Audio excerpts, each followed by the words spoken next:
किताबे हयात से ज़ुबूर नंबर 1, हकीकी खुशहाली।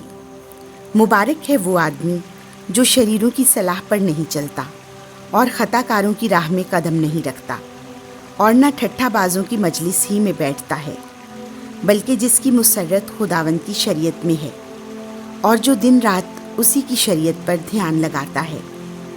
वो उस दरख्त की मानिंद है जो पानी की नहरों के पास लगाया गया है, जो अपने वक्त पर फल देता है, जिसके पत्ते नहीं मुरझाते। वो जो कुछ करता है कामयाब होता है। शरीर ऐसे नहीं, हरगिज़ ऐसे नहीं, बल्कि वो भूसे की मानिंद है जिसे हवा उड़ा ले जाती है।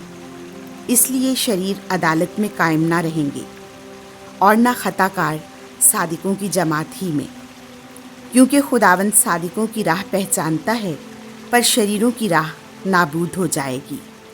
आमीन।